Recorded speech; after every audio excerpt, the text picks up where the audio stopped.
সে বলছে ঘুমের ওষুধ মেশানো পায়েস খেয়েও কিছুই হয়নি, তার কারণ জোগাড় জিম করতো নিয়মিত, তার ফলেই কিছু হয়নি। শ্বাস আটকে মৃতের অভিনয় করেছি। শিশু সুরক্ষা কমিশনের সদস্যদের সামনে এই বয়ান নাবালকের মারাত্মক বিস্ফোরক দাবি সে করছে যে ঘুমের ওষুধ মেশানো পায়েস সে খেয়েছে কিন্তু তার কিছু হয়নি, তার কারণ সে যোগা আর জিম করতো নিয়মিত, আর সেই জন্যই তার কিছু প্রভাব পড়েনি, তার শরীরের উপরে প্রভাব পড়েনি। শ্বাস আটকে মৃতের মতো সে অভিনয় করেছে, এই বয়ান তার। শিশু সুরক্ষা কমিশনের প্রতিনিধিরা তার সঙ্গে দেখা করতে গেলে এই কথা বলে ট্যাংরা কাণ্ডের নাবালক। এই নাবালকের বয়ান অত্যন্ত গুরুত্বপূর্ণ এবং চাঞ্চল্যকর হয়ে উঠছে। সে বলছে যে ঘুমের ওষুধ মেশানো পায়েসই খাওয়ানো হয়েছিল কিন্তু তার কিছু হয়নি, সে যোগা জিম করতো বলে। কি বলেছে সে আপনাদের দেখাবো এই মুহূর্তে। যে ছবি এই মুহূর্তে যা তথ্য আমরা তুলে ধরছি, এখানেই উঠছে যে বালিশ চাপা দিয়ে শ্বাসরোধ করে খুন করার চেষ্টা করে কাকা। কি নির্মম এক দৃশ্যের কথা সে বলছে। তারপর বলছে সে শ্বাস আটকে মরার ভান করেছি। ওই নাবালক সে শ্বাস আটকে মরার ভান করেছে। তার সঙ্গে সঙ্গে সে বলছে দোতলায় মা, কাকিমা আর বোনের, তার দিদির সেই মৃতদেহ পড়েছিল। মা আর কাকিমা খুনের আগে বাধা দিয়েছিল বলে সে জানাচ্ছে। দেখুন, তাহলে খুন করা হয়েছিল বাকিদের, এটাই নাবালকের বক্তব্য, দাবি। বাবা আর কাকা ছাদে আত্মহত্যা করতে গিয়েছিল।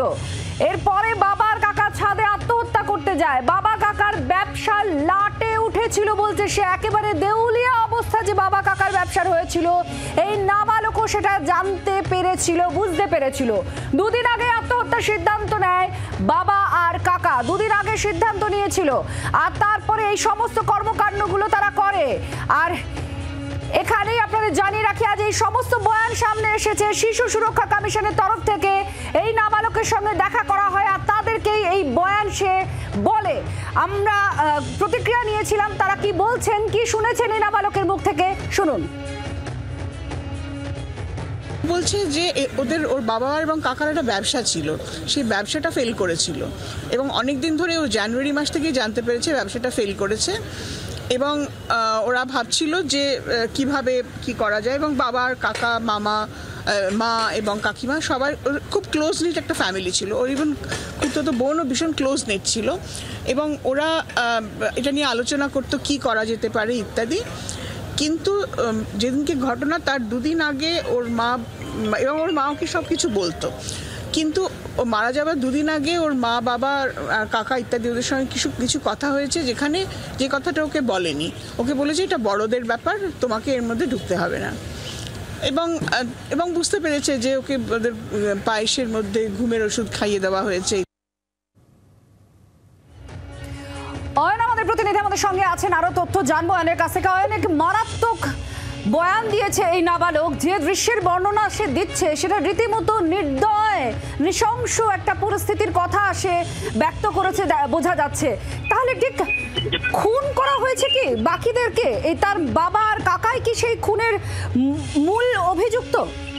দেখো, পুলিশকে নাবালক আগেই জানিয়েছিল যে বাবার নির্দেশে কাকা খুন করেছে, অর্থাৎ প্রণয় নির্দেশ দিয়েছে, প্রসূন খুন করেছে। কিন্তু আজকে এই নাবালক শিশু সুরক্ষা কমিশনের দুই আধিকারিকের সামনে যে কথা বলল তা কিন্তু অত্যন্ত বিস্ফোরক এবং চাঞ্চল্যকর। কারণ সে নিজে দাবি করেছে সে নিজে জিম এবং যোগা করত, তাই তার প্রতিরোধ ক্ষমতা অনেকটা বেশি। এবং এই অবস্থায় দাঁড়িয়ে সে পায়েস খাওয়ার পরেও তার শরীরে কোনো প্রভাব পড়েনি, কিন্তু সেটা সে বুঝতে দেয়নি তার কাকাকে। এবং তারপরেও যখন কাকা তার শরীরের মধ্যে চেতনা দেখতে পায়, তখন বালিশ চাপা দিয়ে কাকা অর্থাৎ প্রসূন তাকে খুন করার চেষ্টা করে। এই চাঞ্চল্যকর বিস্ফোরক বয়ান ইতিমধ্যেই শিশু সুরক্ষা কমিশনের যিনি গেছিলেন ওখানে তার কাছে জানিয়েছে এই নাবালক।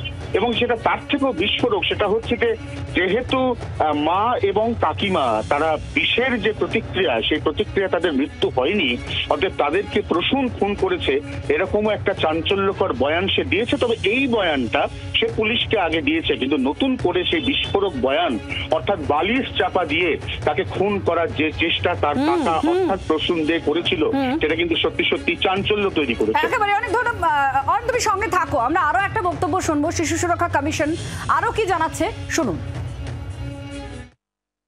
ওর গায়ে খুব জোর ছিল, ওকে খুব ও রেজিস্ট করেছে। এবং ও যেটা বলছে যে ও যেহেতু যোগব্যায়াম করতো, ও অনেকক্ষণ নিঃশ্বাস ধরে রাখতে পারতো। তো কাকা ওর মুখের উপরে বালিশ চাপা দিয়ে রেখেছিল যাতে ও মরে যায়।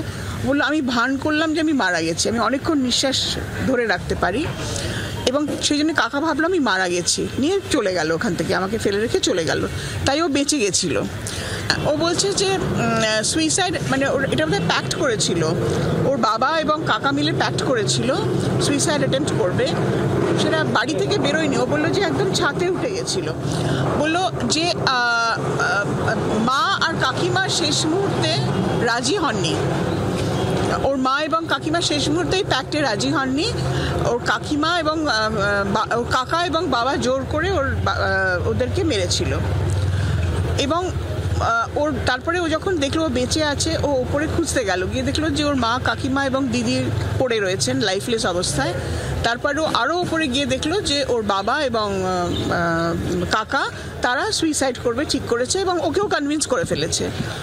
তো আমি বললাম যে তুমি কেন রাজি হলে? বললো আমি যাদের যাদের ভালোবাসি সবাই তো চলে গেছে, আমার মা, আমার কাকিমা, আমার বোন, তাদের আমি এত ভালোবাসি, তারা চলে গেছে, আমি আর বেঁচে থেকে কি করব। মানে ওকে একদম ব্রেন ওয়াশ করে ফেলেছিল যে মৃত্যু ছাড়া আর কোনো উপায় নেই।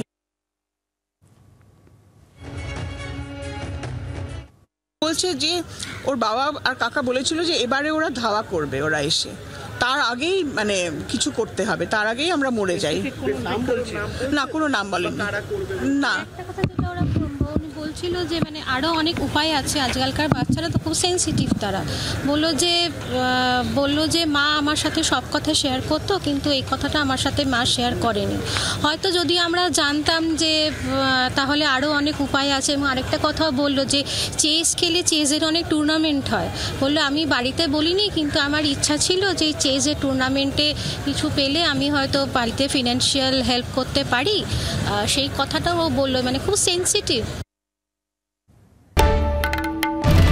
বাংলার আওয়াজ, বাঙালির আবেগ, জি 24 ঘন্টা।